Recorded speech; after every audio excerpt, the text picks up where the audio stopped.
RVP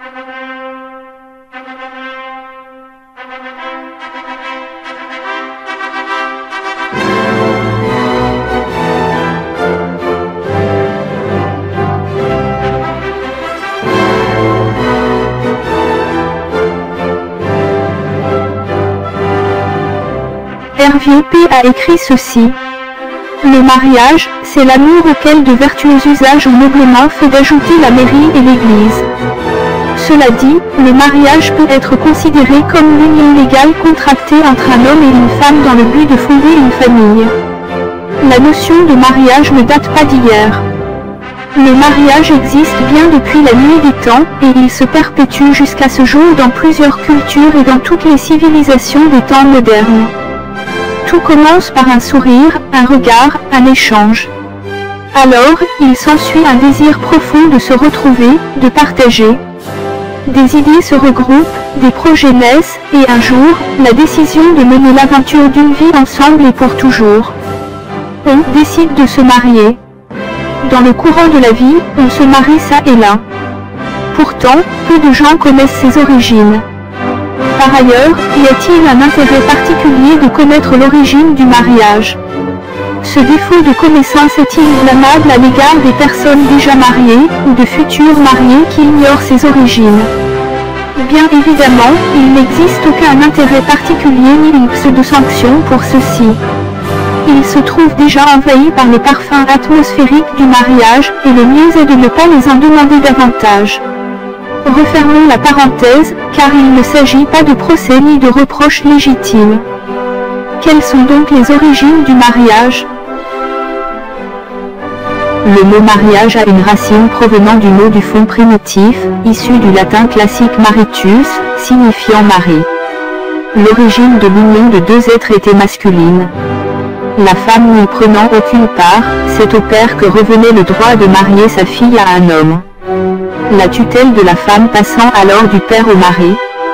Au XIe siècle, le mariage devient un sacrement et la notion de donner sa fille en mariage évolue alors en action de marier sa fille ou de se marier. Au XVe siècle, le mariage est un état.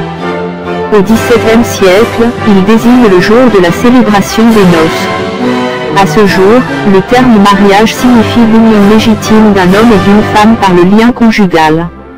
Le mariage est un contrat civil ordinairement béni par l'Église où le mariage est appelé le sacrement du mariage. La première forme de mariage est apparue sous l'Empire romain. Elle légalise par le droit, une mauvaise habitude qui consistait à enlever la femme désirée. Enveloppée de termes juridiques, elle devient un mariage de fait ou un mariage par usage. Après une année de cohabitation, et seulement si l'épouse ne découche pas 3 nuits d'affilée, cette union est alors considérée comme valide. Les Romains adopteront ensuite 3 formes de mariage où l'enlèvement de la femme ne sera plus nécessaire. Néanmoins, la femme devra obéir au désir de son père. 3 possibilités s'offraient alors aux futurs mariés. 1. Le père transmet son autorité filiale au futur mari. Ce dernier devenant alors le tuteur de sa femme. On appelait cela le mariage cum manu. 2. Le père opère une transaction commerciale avec son futur gendre. On appelait cela le mariage coéption. 3. Le mariage confareation, réservé à l'aristocratie, et se pratique sin manu, c'est-à-dire sans passage de l'autorité du père au fils. Ainsi, l'épouse pourra conserver ses biens et ses droits de femme. Dans les 3 cas présentés ci-dessus, la femme n'a pas le droit de choisir. Sous la République, soit 31 à 509 avant Jésus-Christ, le mariage ne connaît pas de changement important. Mais il va traverser une crise importante au cours de l'Empire, soit 27 avant à 476 après Jésus-Christ. Seuls les citoyens romains peuvent se marier. Les étrangers, hommes libres ou affranchis ne peuvent légaliser leur union avec une femme de leur classe ni même avec une citoyenne romaine. Les esclaves ont juste le droit au contubernium, c'est-à-dire à la camaraderie de tente.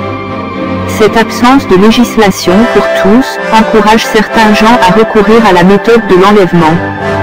Les laissés pour compte restent sur la base du concubinage forcé, si bien que celui-ci se perpétue dans la basse antiquité chrétienne. Saint Augustin, considéré comme le père de l'Église moderne, vit 15 ans avec une concubine dont il a un enfant. Lorsqu'il atteint 30 ans, ses parents l'obligent à se marier. Il doit répudier sa concubine de rang inférieur. En attendant que sa fiancée officielle atteigne l'âge de procréer ou l'âge de se marier, Saint Augustin s'empresse de prendre une autre maîtresse. Au concile de Tolède en 400, l'Église affirme « Celui qui n'a pas de femme, mais qui tient une concubine pour femme peut communier à condition qu'il se contente d'une seule femme, épouse ou concubine ».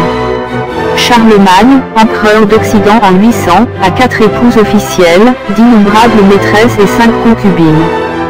Ces dernières sont reconnues et acceptées. Dans l'Europe du Haut Moyen Âge, l'Église qui a renforcé son pouvoir se sent plus concernée par cette institution. Un seul Dieu, une seule Église, et donc un seul mariage. Elle est moins laxiste, condamne l'inceste et interdit les mariages entre consanguins, si fréquents dans les familles aristocratiques, qui ne veulent pas disperser leur pouvoir et leurs terres. En 1059, une lettre écrite par le pape, destinée aux évêques et à l'ensemble des fidèles, et qui traite de la question du mariage en précise l'interdiction par la règle des 7 degrés. Que dit cette règle? Elle stipule que tout homme ayant pris une femme dans les limites du 7e degré est astreint canoniquement par son évêque à la renvoyer, son refus entraînerait l'excommunication. Si cette sanction peut paraître légère de nos jours, elle était redoutée à l'époque médiévale. Cependant, cette juste injonction ne dure guère, et se réduit au système de 4 degrés en 1215 avec le concile de Latran IV, puis à 3 degrés en 1917. La forme de mariage chrétien, comme nous l'avons aujourd'hui, apparaît seulement en 1564. Le Moyen Âge n'offrait que peu de possibilités d'union maritale au cadet des grandes familles, l'aîné était logiquement désigné pour porter le titre et conserver les terres. Les enfants choisissaient entre le métier des armes et la carrière ecclésiastique. Au XIIe siècle, l'Église catholique introduit le consentement réciproque des époux et inclut le mariage dans la liste des sacrements. Henri II ajoute à son texte de loi, l'autorisation pour les pères de déshériter les fils désobéissants qui se sont mariés sans le consentement paternel. Pourtant, un changement important se produit après la Révolution française. Les citoyens peuvent dorénavant contracter un mariage en présence d'un officier d'état civil. Évidemment, l'autorité dans la religion catholique du pape qui régnait en maître condamne cette nouveauté en 1880. Mais, cette condamnation n'a eu aucun effet. Le constat est donc visible. Aujourd'hui, le mariage est aussi bien célébré sous les formes religieuses et coutumières que sous la forme civile. Toutefois, pour les orthodoxes, les protestants, les juifs, les musulmans, les bouddhistes, la cérémonie se déroule selon les rites et coutumes propres à chacune de ces confessions religieuses. Ainsi, voilà les origines du mariage exposées par C-Web. Quant à une approche définitionnelle du mariage, et aux questions fréquentes propres à l'entendement humain qui s'y rapportent, C-Web met de nombreux articles de qualité à votre disposition. Parmi ces articles, vous retrouverez des éléments de réponse à de nombreuses interrogations comme suit. Les conflits et les ruptures conjugales sont-ils inévitables? Comment remédier à la permanence des conflits conjugaux? Est-ce possible pour un couple d'être heureux? Quels sont les secrets pour réussir son mariage? Etc. C-Web vous recommande fortement de lire ces articles dans la rubrique mariage que vous retrouverez sur son blog, C-Web Blog. Bonne lecture à vous.